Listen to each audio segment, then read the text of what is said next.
Linamint tai yra rinkodaros partnerysčių platforma. Jeigu tau negėda dėl savo produkto, kurį paleidi rinką, reiškia, tu į rinką per vėlai ateini. Prieš pradedant investuoti pinigus į platformas, kurį mes aiškinamės irgi priežastis, o kodėl nedaro žmonės tų partnerysčių patys savaime. Yra kas daro, ne, bet kaip sakiau, 8-3, 8-6 net nepagalvoja, procentai, net nepagalvoja apie tai. Rezultatas pasimato realiai ne po pirmos partnerystės, o po tęstinio. Bet tada sakai, darom rimtesnį ir tada taip užsisuka, kad tu galvoji, kodėl aš anksčiau to nedariau, ne?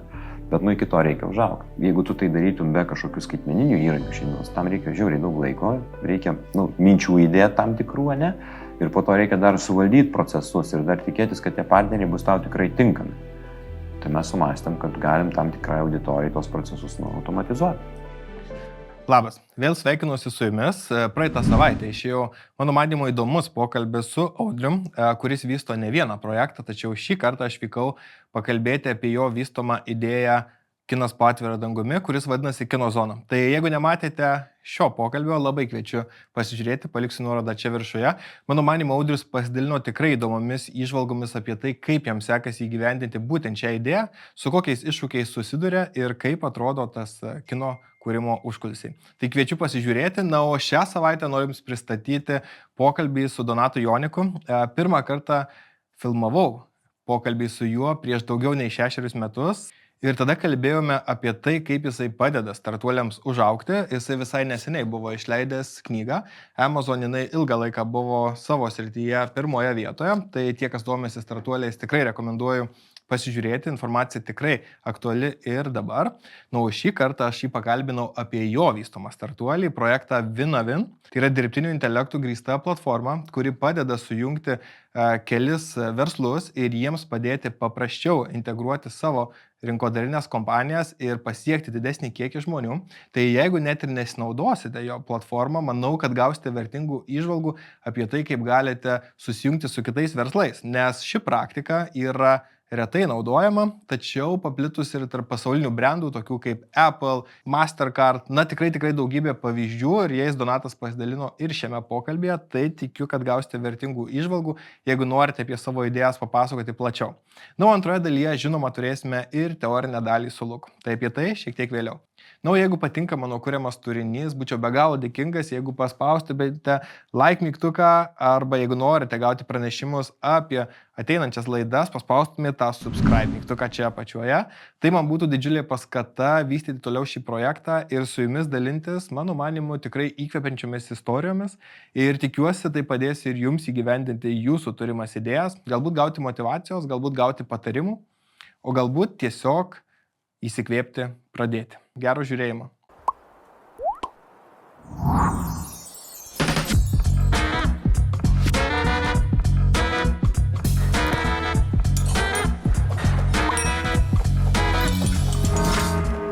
Vinamint tai yra rinkodaros partnerysčių platforma. Reiškia, tiem žmonėm, kurie turi, iš pradžių mintis buvo skaitmeniniai verslai, reiškia, jeigu tu pardavinėjai kažką, ką galima parduoti, pristatyti online, nesvarbu, kurioje tu pasaulio vietoje esi, tai kaip padaryti tavo reklamą efektyvesnę, kaip pasireklamuoti be pinigų, kaip prisitraukti klientų, kaip gauti bonusų savo klientams, neišleidžiant tam pinigų. Tiesiog kažkas ten įsteigia prizus, tu ten pralašiai savo auditoriją, viskas fain, gerai, duodi nemokamų ten kokių webinarų ar ten dar kažko, tai suteikia partneriai tos dalykus.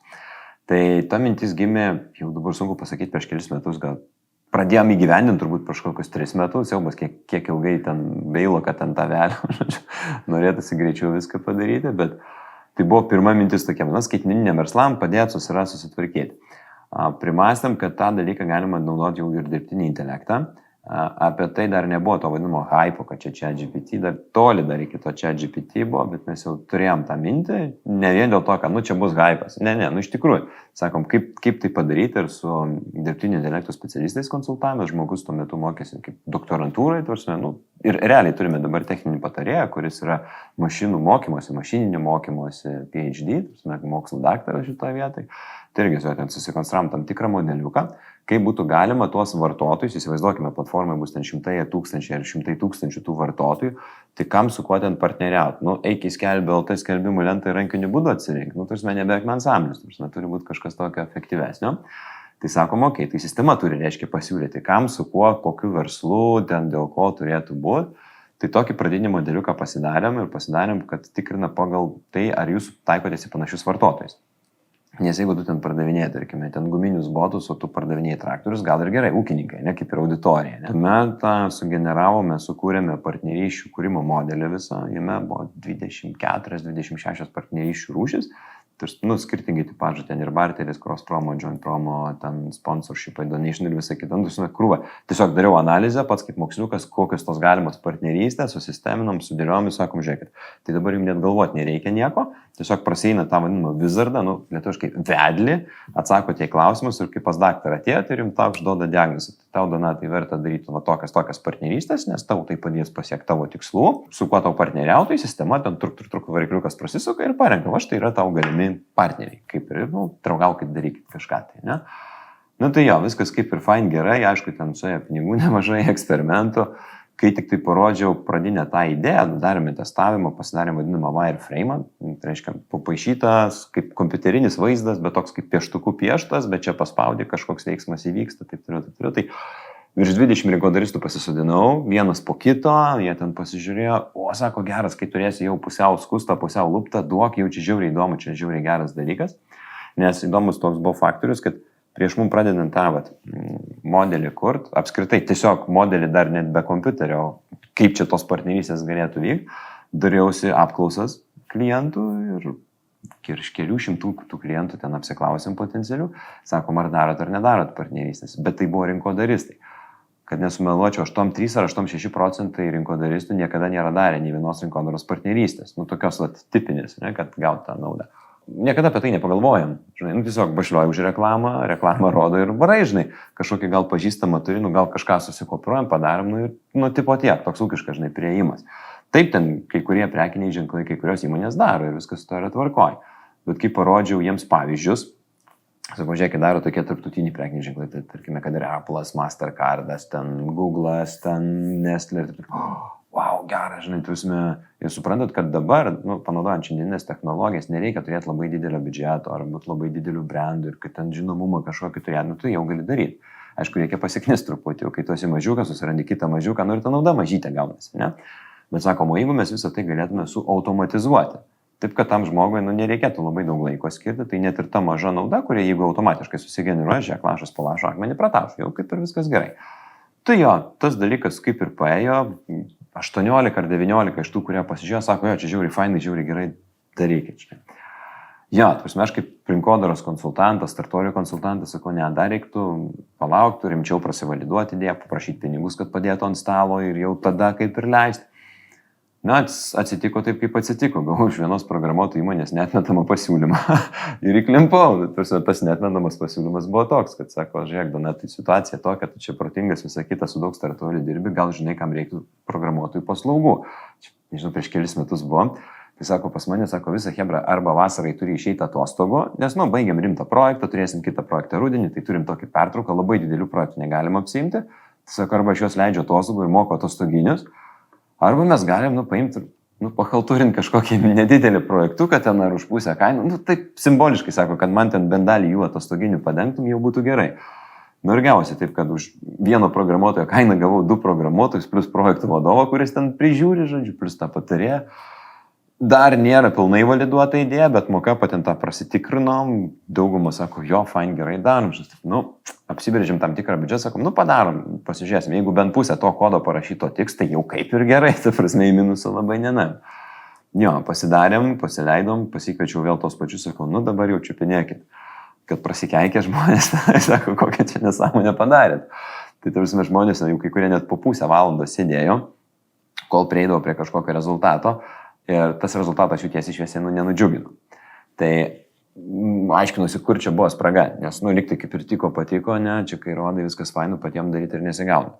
Paaiškėjo labai paprastas dalykas. Nesakau, kad čia mano charizma kažkokia yra, bet kai tu žmogų pasisodini, jam papasakoji, parodai, pravedi visą kelią, o geras, kaip čia fainai, ne? Bet kai tu jį pasodini vieną patį ir sakai, dabar susivesk savo įmonės duomenis, pasakyk, ko tu nori, apibūdink savo klientą, čia irgi buvo iššūkis, atrodo, ką rinkodaristas negali savo kliento apibūdinti, tu baig, tu parodyk man bent vieną, kuris negali. Parodyčiau, mes turim duomenis, kas ten ką bandė susivesti ir kiek ten nustrigo ir sako, blemu, čia reikėtuoja, žinai, kad atsakytos klausimus. Tai jie ten po pusę valandos, kol atsako, jau keikėsi, jau baisu čia, tipo labai ilgai.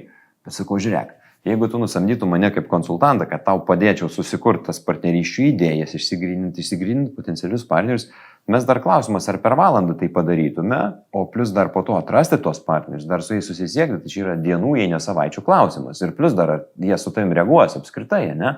Tai sakau, jeigu tu per pusvalandį gali įsigryninti idėjas partnerysčių ir paskelbti, tipo, ale pasaulyje, nesvarbu, kiek ten tų vartotojų yra, žinai, bet kad, tipo, va, aš ko ieškau, ne? Tai čia kaip ir gerai, nes jis jo, kaip ir gerai, bet vis tiek ne. Supratom, kad tai nėra tas teisingas kaip ir sprendimas. Tada pasidarėm tą vadinamą iteraciją, projektą keitėm totaliai, turėjom, kaip sakykim, smegenų šturmą lietuviškai, angliškai, tipo brainstormingo sesiją. Tada jau aš prasikeikiau, 3 valandas prasidėjom, užsidarė kambarį, ten prisidėjo sulčių, šokolado, riešutų, žodžiu, brainstormino, kaip čia dabar pavelnių išspręsti, padaryti kažką geriau. Ir jaučiu, kad mes tą drumzviną vandenį tik drumšiam ir nėra ten tos vertės, netrandam tų įžvalgų. 3 valandas jau prasidėjom ir jau beveik jam skirstomės namo. Ir vienas, aš nebepamenu, kas toks, bet iš lempo sako, ar mes galėtum sukeisti tuos 2 žingsnius vietomis. Tiesiog, tokias aš mintyse, nesąmonė, pirmą reikia gauti iš kliento duomenų, tik po to jam parodyti rezultatą. Ten kažkas sako, gal mes jam galim rezultatą pirmą parodyti ir tik tai po to paklausti duomenų, žinai. Sakau, tipo kaip ir ne, nes mes pirmą turim žinot, kas su kuo ten atitinka, nelogiška, negali pirmą suvalgyti su paukštinį, paskui dešros nusipirkti, ne? Nesigauna taip. Programuotojas sako, bet žinok, jaučiu, kad galim padaryti. Primtai, kas kaip ko, tai nėra 100% taip, kaip mes norėtumėm idealiai padaryti, bet yra toks kaip workaround, apėjimas. Jo, sako, reikia truputį pasiknist, padaryti, truputėlį tam tikrų duomenų iš anksto susirinkti. Galima, darom, reiškia, okei, tai tos 3 valandos praėjo tuščiai, bet paskutinės 5 ar 10 minučių buvo aukso vertės. Tai sakau, reikia tas 3 valandas tiesiog gerą filmą pasižiūrėti, pailsėti ir 5 minutės padirbėti taip kryptingai. Tai žodžiu, įsigryninom tą idėją, pavarėm, atnaujinam prototipą. Tai va čia kas irgi buvo naudinga, kad pavyko gauti nuo starto paramą, nes jeigu nebūtų tos paramos, tiesiai šviesiai aš nebūčiau programavęs šitų darbų, nes tai yra kaštams labai imlus dalykas. Jau programuotojai sako, tas dylas baigėsi, žinai, vasarą praėjo ir jau, normalus įkainis turi būti segamas, arba programuotojus tiesiog samdyk įmonę kaip darbuotojas ir žiūri, brali, ne. Tai kad tą idėją validuot, aš būčiau turėjęs daryti papildomos apklausas, bandyti parduoti klientams iš anksto dar kažką ir, aš būčiau ėjęs link to kelio, bet pasirodė kvietimas, kaip tik prototipo kūrimams, ypač jeigu tai yra produktai, kuriami skaitmeniniai, atitinkantys su manija specializacija ir mes naudojam, kadangi dirbtinį intelektą, mes jo nekuriam, bet mes susikūrėm savo modeliuką tam tikrą prototipą, tai sakom, reikia perdaryti tą sistemą, susidėlioti. Parašėm parašką, nebuvo ten baisiai sudėtinga, dėjom, sakom, prašom, imkit pinigų, darykit. Ką reiškia, imkit, pirmą savo išleiskit pinigus, tada gražinsim, jeigu teisingai padarėt viską, ką pasižadėjot. Taip drebančią ranką investavau, dėjom, bet padarėm tą rezultatą, ataskaitas prisidėm, rezultatą turim, parodėm klientam, nuspėkit, ar klientam tinka. Vėl netinka. Tai čia taip jau yra su tais startuoliais, kad padarai ir žiūri, kažkas nelimpa. Kaip gerai, kad nesukišom bene kiek pinigų, jau tą prototipą prasitestavom, po to ir galutinę versiją pasileidom, nes nuo prototipo ten iki galutinės versijos formaliai jau žiūrim, kaip ir galima užsidaryti, pasileidom, susidėjom, bet tuomet išlindo kita problema. Vartotojai, tie, kurie ateina, nelabai kokybiški pas mumis gavosi. Tai turėjome virš 500 vartotojų LinkedIn grupėje susirinkę. Sakom, žiūrėkit, mes kuriam tokį daiktą, testuojam rinką. Sakom, jeigu tai yra įdomu, renkam grupę, tokį community, iš jų ten gaunam atgalinį ryšį, ten kaip kur ką darysim, žodžiu. Turim prototipo, eikit hebra, žinai, jau pildykitės. Tai ta tokia validacija kaip ir yra, bendruomenė lygiai ir suburta. Sakom, eikit, pildykit ir darykit. Gal koks 10% iš tų vartotojų tikrai kokybiškai, tarsi užsipildo tvarkingai profilį, ten susiveda info, o kiti labiau taip iš lempos. Kažką ten pasispaudinėja, pasižiūrė, ne. Ir kas gaunasi, eterio tarša. Ir vadinasi, jeigu mes jau tau siūlome kažkokį kitą vartotoją, kurio credibility, patikimumo reitingas 22% ar mažiau, bet pas jį profilį informacijos minimumas, ta prasme, ar tu ten atrakinsi, ar tu mokėsi pinigus, kad su juo susipažintum? Ne, žinai. Ir mes sakom, techniškai produktas yra, faktiškai negyvas, prasme, nevažiuoja. Ką šito vietoj daryti?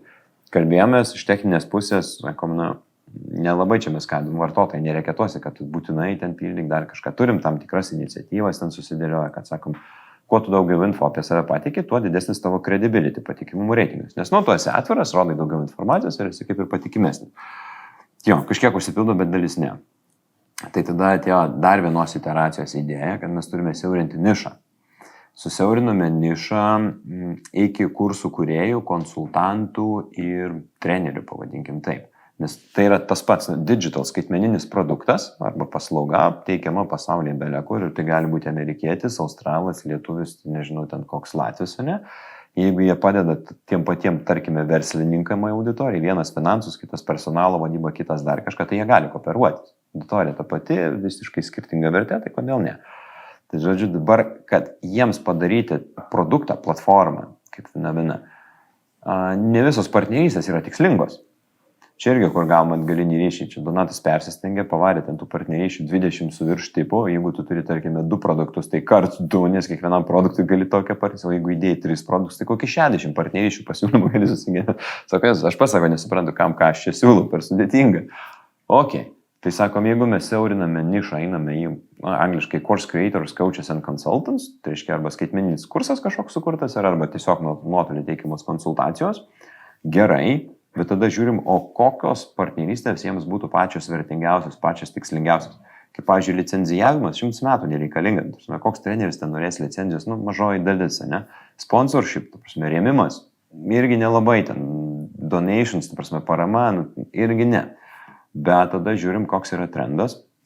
Matome, kad netgi, tarkime, Facebook'o grupėse ar LinkedIn'o grupėse, jie ieškosi angliškai tų vadinamo cross promo.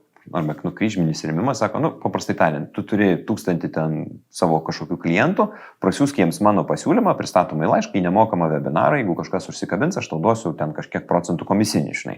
Tai tavo auditorijai duodu vertės nemokamą webinarą, gauna naudos, gal dar kažkokią konsultaciją intro kažkam, pralošiam ten, kuri kainuoja ten kelius šimtus eurų, ne? Ir daromės pardavimus, o į reklamą kiek metam pinigų nieko nemetam, tiesiog viens kito auditorijai pasidalinimu, ne? Ok, užskaitom šitą dalyką, tinka, prasiklausim auditorijos, sako, būtų žiauriai gerai, bet tarkime tie kietieji konsultantai, su kuriais teko pasikalbėti, jie taip, pala. Vėlgi rodyk, kaip čia bus, nes jiem nelygis, jeigu ten kažkokie tai grybukai ir ten panašiai, žodžiu, o tie pradinukai, tai sako, žinai, jeigu mane sumečintų su Tony Robinsonu, kokį davai pavarom cross promo, norėčiau, žinai, o ką tu jam mainais duotum? Nieko, dabar neturi, ką tu jam ten prieš pastatyti, ne? Tai čia irgi išlindo iššūkis keisti tą vadinamą mečinimą, atitikties algoritmą, ties to dar dirbame. Ir, kaip ir sakiau, susiaurinom partnerystės. Vienas tai yra tas kryžminis rėmimas ir antras tai yra jungtinės kampanijos arba joint campaigns. Tai ką tai reiškia paprastai? Sakom, žiūrėk, Donatas pasiruošęs 1 eurų išmesti reklamą, Edvinas sako, žiūrėk, aš irgi ten su verslininkais dirbu, kažką rodo, irgi galiu 1 išmesti. Tai mes einam kiekvienas po Facebook'ui sumokam po 1 eurų ir pasireklamuojam, kažkas iš to gaunasi. Bet jungtinė kampanija reiškia, mes abu dedam ant stalo 2 eurų, sumokam Facebook'ui ir mes kartu dalinamės tuos lydus, tuos potencialių klientų kontaktus. Aišku, pagal badarą viskas teisingai ten turi būti padaryti, kad sutinkate gauti iš abiejų ten įmonių ar iš 3 netgi įmonių. Tai įsivaizduojate, jeigu sujungia 3 konsultantus, tai jums reklama 3 kartus atpinga. Bet turite tiesiog taikytis į teisingą auditoriją ir duoti viens kitam papildančią, bet nekonkuruojančią vertę. Tai, tu galėjai dabar ir ieškoti, ir yra kas ieško ir daro šitokius dalykus, ne? Bet vienas niuansas, dabar susirast, įtikint, pitchint tą idėją, dabar kaip paprašyti pinigų, kad duok 1 eurų ir kad aš čia nepabėgsiu, žinai, yra tam tikras niuansas, ne? Tai sakom, padarom platformai visą šitą dalyką ir tai galima daug ką šitą vietą sutvarkyti. Niekada nebūna taip, kad iki galo bus padarytas produktas, fainas, patingas, čia turkit, yra netgi tokia citata. Jeigu tau negėda dėl savo produkto, kurį paleidi rinką, reiškia, tu į rinką per vėlai ateini. Turi jau, kad ir pusiau skustą, pusiau luptą duoti auditorijai, tegul jie pažiūri, pačiupinėje, sako, jo, gerai, bet ten kažkas truputį yra, bet iš principo įdomu. Ok, reiškia, produktas teisingas, tu įtobulinti tvarkai. Bet jeigu tu išmeti į rinką, jį ten visi suspardo, sudaužo, tai neverta nei tobulinti jo, ta prasme, meti lauk, kuri kažką tai naujo. Išspirsim į rinką kažką ir pažiūrėsim, ten sudaužys, nesudaužys, kas iš to gausis. Tikimės, kad nesudaužys, nes ką mes irgi darome patys savo eksperimentus, tai tarkim aš pats turiu double sprint metodo, tokią kaip konsultacijų programą, 90 dienų, dirbam su startuoliais, ten padedam pristraukti klientų, prieš išmetant pinigus į produkto kūrimą. Ir, sakau, pabandysiu aš tuomet susirasti partnerius, tai joint campaign arba cross promo. Ir praeiti visą procesą nuo A iki Z, kad geriau suprasime, tai kaip visą tai automatizuoti ir kur yra galimi iššūkiai. Tai pirma įžvalga kokia, žiauriai lengva tai padaryti. Ta prasme, kaip pasakai, kad žiūrėk, metam štukę, tu štukę, aš štukę, čia per pusę atpinga, noriu, viskas kaip ir gerai. Klausimas yra tik tai, ar mes taikom į tą auditoriją, ne į tą auditoriją. Tai dabar pas mane yra tokios kaip pakibusios 3 partnerystės, su skirtingais verslais, truputį skirtingų kampų, bet 3 partnerystės pakibusios. Ir dėl ko pakibo, bet čia yra esminė įžvalga, mes dar sprendimų ir vaistų neturim, yra tam tikros hipotezės, ką mes platformoje planuojam įgyvendinti. Pirmas niuansas yra, tai kas pinigus laikys? Tai kas bus už tai atsakingas, ne? Ir kas čia per Facebooką, tarkime, paimu kaip pavyzdį, ne, kad ten Facebooką gali būti LinkedIn reklama ar kita, ne? Tai kas sukiš savo pinigus tenai? Prareklamuosiu, o žinai, partneris sakys, tai aš negavau, žinai, ten tų klientų, aš tau nemokėsiu arba mokėsiu tik pusę, ką buvom sutarę. Kad nebūtų tokių baikų, kaip, ne? Jeigu mes esam taip atskirai, viens kitą pažįstam, viskas gerai, patikimumas yra, o jeigu mes svetimi pirmą kartą matomės, ką žinau, ar aš ten atiduočiau kiekvienam savo, turbūt ne, ar jie man irgi nežinai. Tai čia toks niuansas. Turim tam tikrus sprendimus, bet nereklamuosiu, maža ką konkurentai klausosi, tai gyvenimas greičiau už mumis. Antras niuansas yra, o tai kas darys? Nes, ta prasme, kampanija, tai aš savo marketinginę medžiagą turiu, kažkokius tekstus turiu, bet yra partneris, kuris turi savo marketinginę medžiagą, jin taip kažkaip dengiasi, bet nebūtinai ten labai gražiai sueina ir klientai ploja. Tai tarkim, ką mes darom su vienais programuotojais, tai sakom, žiūrėkit, aš pardavinėju tą kursą konsultacijų paketą skaitmeniniams startuoliams, kurie kuria programinę įrangą, kuria internetinės platformas ir yra programuotojų įmonė, kuris sako, mes padedam susikurti prototipus jiems ir po to galim sukurti visą platformą, jeigu jie nori. Tai ar mūsų auditorija sutampa? Labai didelė dalim sutampa, bet jeigu, pavyzdžiui, pas mane ateina programuotojas iš prigimties ir iš specializacijos ir jam reikia tik verslo kompetencijų, tai aš jam naudingas, mūsų partneriai nenaudingi, nes jis pats gali susiprogramuoti, ne? Bet jeigu ateina tas vadinamas entrepreneur co-founderis, su verslininko patirtim ir verslininko žiniom, bet pats neprogramuotojas, tai tiek mano paslauga jam yra naudinga, tiek programuotojų įmonės. Tai sakom, kaip mums dabar tą reklamą mūsų nutaikyti būtent į šitą specifinę auditoriją. Ir kas tai padarys? Jo, tu, Donatai, marketingistas, turi padaryti. Ačiū, ne. Noriu, kad kažkaip tą dalyką automatizuoti. Tai čia turbūt bus dar vienas iš sekančių žingsnių vienavinė, kad ne tik tave suvedėm, žiūrėk, čia Donatas, čia Petras, čia Onutė, dabar draugaukit ir maždaug idėjos, kaip jūs galite draugauti, bet o norit, veskit pinigus, ne, kažkur tai yra kažkoks pats galbūt vienavinas kaip garantinis tam tikras fondas, kad pinigai bus išmokėti tik po to, kai ten įvykdėt visas sąlygas, ne, ir turime minti galbūt bendradarbiauti atskirom skaitmeninės rinkodaros agentūrom, kad jos administruotų kampanijas. Sakom, žiūrėkit, šitą hebrą susitarė draugauti, bendrauti, bet jie, kas jos darys? Ne, tai jūs kaip agentūra padarykit jiem bendrą kampaniją, jūs už tai gausite pinigus iš tų klientų ir jūs gal net tą jų krepšelį, biudžetą visą valdykite, ne, ir kiekvienam išrašot atskirą sąskaitą, viskas. Žinai. Tai čia prie to einam. Ja. Dabar, sakykime, tie pagrindiniai tipai, kurie yra pas mumis platformoje, jie turi dar vis tiek savo atskirus potipus. Ir kaip programuotojai jokiai sako, tai Donatai, tu čia nelabai ką ir supaprastinai, tipus pavadinai potipiais ir pakišai po ten vieną vėliavą. Iš tikrųjų, skiriasi šiek tiek, skiriasi. Pavyzdžiui, jeigu mes sakome cross promo, tas kryžminis rėmimas, bet turi būti tokia, turinio esmė. Tai ką aš, žinai, tipo, pirkit dabar iš Petro, pirkit iš Onutės ar pirkit iš Donato, neskanu. Čia nieko faino, ne? Tai viena partnerystė cross promo gali būti turinio cross promo. Aš tad pakviesiu savo auditoriją į tavo webinarą, tu pakviesk savo auditoriją į mano webinarą. Arba aš prasiūsiu tavo knygą kažkokią tai, ar ten kažkokį kalkuliatorių, ten nuorodai tą kalkuliatorių, ar dar kažką savo auditoriją, tu tą patį padaryk su savo auditorija ir viskas. Netgi nieks niekam komisinių nemokam, tiesiog apsikeitėm, pasidalinom, pas tave ten yra 5000 sekėjų, pas mane ten panašiai, ir keičiamės, ne? Kitas dalykas gali būti discount swap partnerystė. Tai yra apsikeitimas nuolaidomis. Kai sakom, žiūrėkit, galite eiti pas Edviną, ten jo kažkokį kursą, mokymą ar ten konsultaciją nusipirkti, bet kadangi jūs esate mano ten sekėjas ar ten mano sąraše, štai jums 10% nuolaidą, įvesite šitą kodą pas Edviną ir gausite nuolaidą. Ta pati pats padarai ir, pas Donatą ateina klientai, mainais už nuolaidą. Tai aš nemoku pinigų už reklamą, atiduodu vertę klientui per nuolaidos prizmę. Kiek kainuoja? Tik tai nuolaidos dydis, bet jeigu nėra klientų, tai nieko ir nekainuoja. Ne? Kitas variantas yra tas vadinamas affiliate commission, tiesiog komisinis. Mes galim sutarti, kad žiūrėk, mano auditorija labai maža yra, aš, tarkime, ten turiu 100 ar keli šimtus ten kokių siekėjų, pas ten 10 000, ne? Tai ką aš pareklamuosiu savo šimtukui, neadekvatu, sakysi, nesąmonė. Bet jeigu aš tau duosiu ten 20, 30 ar 40% nuo pardavimų, kurios padarysime tavo auditorijai, tai tau jis moka. Ir sakau, žiūrėk, tu dabar net nesiparinka, ne? Yra dar tos atskiros turinio partnerystės, ką aš tau kaip turinį duodu. Aš, pavyzdžiui, tau kaip partneriui suteikiu visą elektroninių laiškų seką parašytą, ką tu turi prasiųsti savo auditorijai. Nepatinka, palankstyk savo kampus, kaip tau yra įdomiau, bet viskas jau paruošta, ten netgi baneriai kažkokie paruošti, gali būti netgi atskiras webinaras ar netgi gyvas renginys tavo auditorijai. Sakau, gerai, sukviesk, padarysim vien tik tai tavo auditorijai kažkokį live webinarą, Q&A, klausimų atsakymų sesiją ir važiuojam štai. Ir jeigu kažkas ateina, perka, tai atsegam tau komisą. Tad yra tokia kaip galima partnerystė. Ne? Toliau yra kas dar iš tokių kaip potipio, ne, jeigu daroma ta jungtinė kampanija, tai čia irgi gali būti kaip skirtingo įsitraukimo, skirtingo lygio įsitraukimas. Vienas yra paprastai, sakom, susimetėm po bendrą biudžetą kažkokį ir renkam tos vadinamus lydus, potencialių klientų kontaktus. Tu Edvinai toliau su jais dirbi, kaip dirbi, ar jie ten tave pasiunčia ant 3 raidžių ar ne, ar mane ten pasiunčia, jau yra mūsų asmeninis reikalas, kas čia kaip gaunasi, ne, bet toks žemiausias įsitraukimo lygis, ne. Aukštesnis įsitraukimo lygis, kai yra daromi bendri pardavimai. Susisiekia vienas mūsų centralizuotas vadybininkas su tuo klientu, matom, susidomėjote, tarkime, ten tais webinarais ar ta konsultacija ar ten kažkuo tai, kokia pas jumis yra situacija, ten papasakokit, pasižiūrėkit ir nuspręsim, ar jums ten reikia pas Petrą, pas Onutę, pas Joną. Kaip sakoma, šeimos gydytojo terapija, šeimos gydytojas nusprendžia, kur toliau tave nukreipti. Ne? Šiek tiek aukštesnio lygio įsitraukimas yra, jau kai mes darome jungtinį pasiūlymą. Mes galime net negeneruoti lydų potencialių klientų, tiesiog eiti ir darom pardavimus. Kodėlgi ne? Mes supakuojame, sakome, štai yra Donato kursas, štai yra Edvino kursas, štai yra Onutės kursas, visas krepšelis.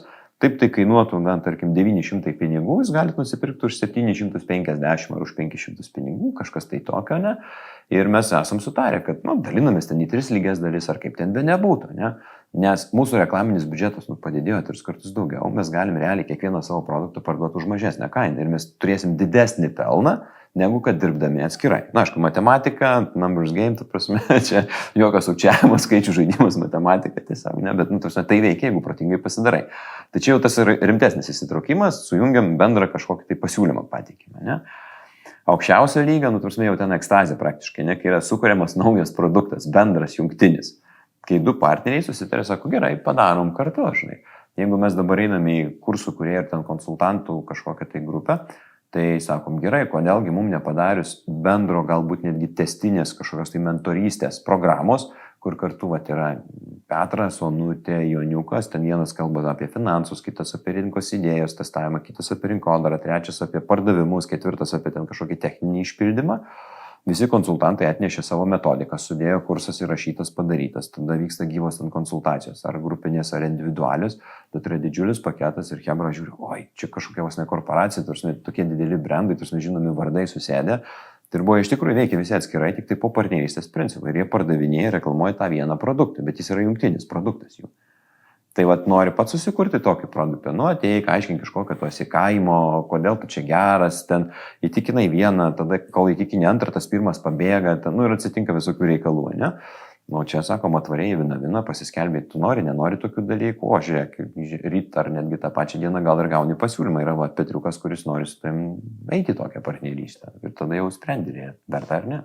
Prieš pradedant investuoti pinigus į platformas, kurį mes aiškinamės irgi priežastis, o kodėl nedaro žmonės tų partnerysčių patys savaime. Yra kas daro, ne, bet kaip sakiau, 8-3, 8-6 net nepagalvoja, procentai, net nepagalvoja apie tai, bet kai pamato skanų pavyzdį, kaip skraidino burgerį į kosmosą, partnerystės pavyzdys, arba kaip Google'as padarė KitKat batonėlius skanesnius, padidėjo KitKato pardavimai dėl to, kad Google'as davė tam tikrus prizus jų kampanijai. Arba kaip sumastė Mustangas įlysti į Tinderį, pažinčių paieškoti, ir pakėlė, ten swipe'ų skaičių belekiek, tai kodėl mes to negalim daryti? Galim, tiesiog apie tai reikia pagalvoti. Ne? Tai antrasis faktorius buvo, o tai ką daryti, kokias tas partnerystės daryti. Ne?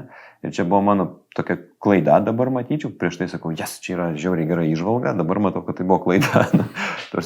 Kad mes sukursime įrankį, kuris padeda tau identifikuoti tinkamiausias partnerystės. Sugeneruoja už tave idėjas. Tai mes ir kaip prototipą kūrėme. Tai tą platformą tu ten nusipildai atsakymus ir tau jau sugeneruoja tekstą, kad aš turiu tą ir tą, siūlau tą ir tą, ieškau to ir matau, kad galim daryti tokį dalyką.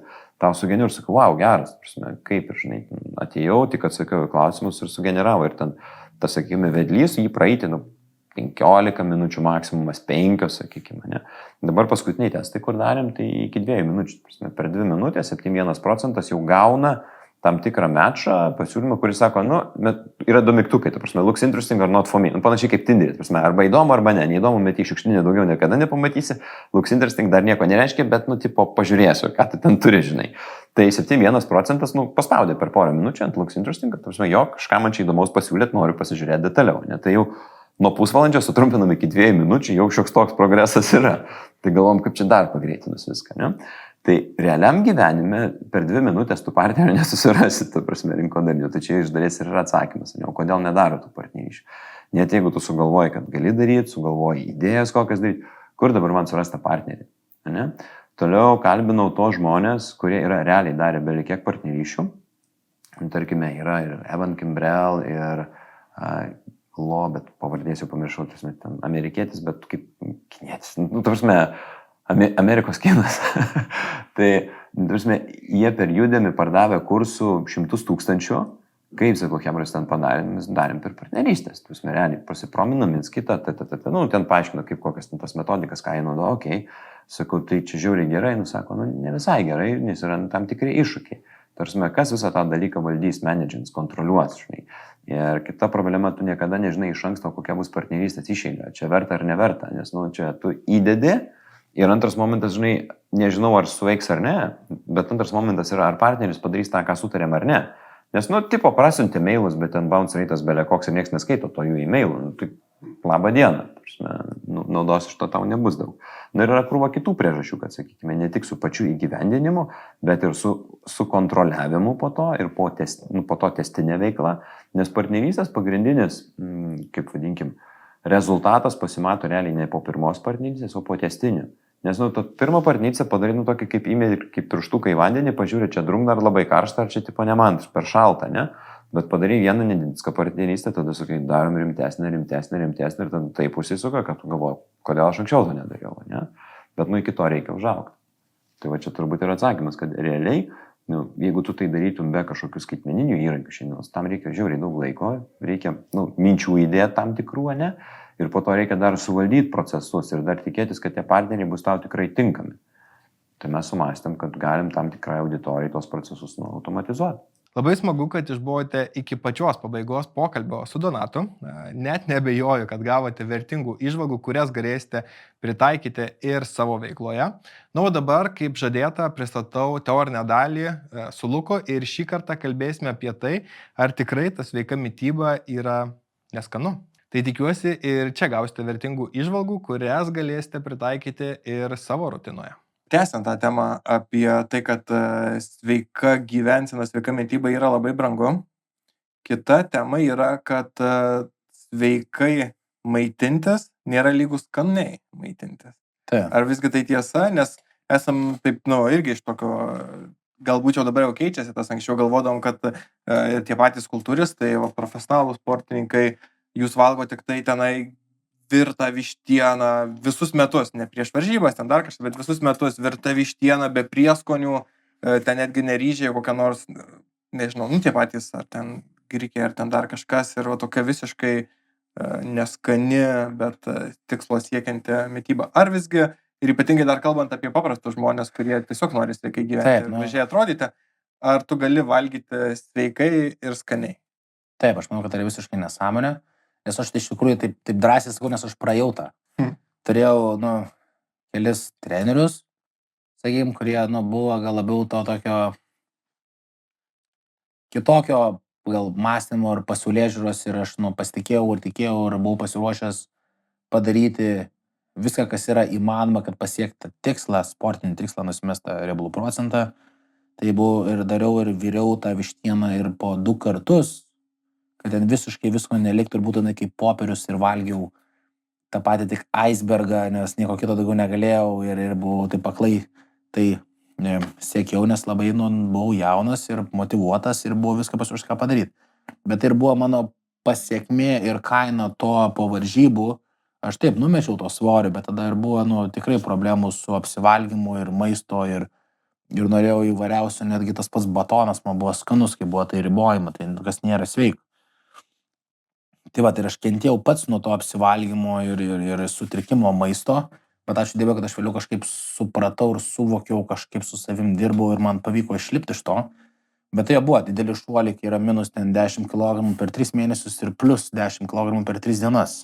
Kas labai širdžiai blogai ir viskam, ir vandens užkaupimas, ir ištinimas, ir kaip burundukas ten atrodai, kas yra labai blogai. Yra labai, didžiausia žala yra netgi moterim, kaip nors vyrus yra didesnė ta raumeninė masė, mes, galim truputėlį sau leist, kadangi didesnė raumeninė masė, aš galiu truputėlį daugiau valgyti, dėl to biški didesni maisto kiekiai, daugiau kalorijų, tiek daugiau mažalos padarys, o kai mergaitė sveria ten 50 ir po dietų, truputėlį išsibalansuoja ir prasideda tie apsivalgymai ir tie keksai, saldumynai, didesni maisto kiekiai, didesnę žalą kūnui padarys. Ir su hormonais, ir paskui sutrinka ciklai moterim. Dėl to čia dar yra ta pavojingesnė fitneso ir grožio industrijos zona, apie ką nelabai kas išneka. Ačiū Dievui, dabar dėl socialinių tinklų moteris daugiau šneka ir parodo kitom moterim tą juodąją pusę to fitneso ir to grožio, kad, ta, kuri gražiai atrodo, labai liekna, galbūt jinai, iš tikrųjų kankinasi su to maisto įpročiais ir apsimalgymais. To kaina yra. Tai dėl to yra tie visi sveikiai būdai, mitybos, savęs, neribojimas, kaip mes ir kalbėjom. Kad kur tu save riboji ir yra maisto produktų trūkumas, ribojimas, yra tik laiko klausimas, kada tu nusivažiuosi ir apsimalgysi. Dėl to savęs ribojimas yra pats blogiausias dalykas, tai kad kas to patinka. Tai dėl to sveiko maisto, kad aš pats esu nuoširdžiai tai praėjęs ir apsivalgęs, ir turėjęs maisto sutrikimų, tai supratau, kad, tu gali tą patį rezultatą pasiekti, sveikai valgymas ir to mėgaudamasis. Tai aišku, kas liečia tas profesionalų sportą, tai taip, tai aišku yra biškai kraštutinumų. Bet aš tą patį maistą kepuosi ir galiu daržovės valgyti įvairias be ribojimo. Yra tie patys netgi kola zero ir visi saldikliai, kurie man palengvina tą dietą. Galiu tą pačią irgi angliavandenius ir surinkti iš tortilijos ir pasimti tą faršą, suvalgyti ryžių mažiau, bet suvalgyti tortiliją, įsidėti jos, susukti daržovių ir suvalgyti tą sveikesnį kebabą vadinamą. Tai aš manau taip, galėtų sveikai valgyti ir skaniai valgyti ir kaip kalbėjom, aš, pavyzdžiui, mėgstu paįvairinti, valgyti ne košę su kiaušiniais, bet susimesti į blenderį, tarkim, kiaušinių, avižų, uogų, bananų, biškelį migdolo pieno ir įsidedu, tarkim, gysločių labelių, ląstelienos, arba kokią cukinę vietoj jų, tada susimalu, viską įsipilu į keptuvę, išsikepu tokį skanų blyną, viršaus riešutų sviestu, bananų, suvalgau ir viskas buvo sveikai, 0 cukraus, baltymai, riebalai sveikieji, angliavandeniai ir viskas tobulai. Man nereikėjo čia valgyti tos virtos vištienos. Dėl to aš manau labai turėdami gerą fantaziją. Šiais laikais yra Google'as, informacija, daug influencerių, moterų, vyrų, kurie šneka apie sveikais receptais, dalinasi, tai tikrai galima labai puikiai gražiai atrodyti, savęs neriboti ir sveikai valgyti, maitintis, plus restoranas yra visokiausių grilintų patiekalų, ką gali valgyti. Tai toks. Labai ačiū, kad šį laiką praleidote kartu su manimi ir mano pašnekovais. Tikiuosi gavote vertingų įžvalgų ir jas galėsite pritaikyti praktiškai. O aš noriu padėkoti Sporto rėmimo fondui už galimybę su jumis sveikintis kiekvieną savaitę ir vis pristatyti įkvepiančias istorijas, kurios, tikiu, padės ir jums įgyvendinti jūsų turimas idėjas arba gyventi sveikiau. Iki kitos savaitės. Iki.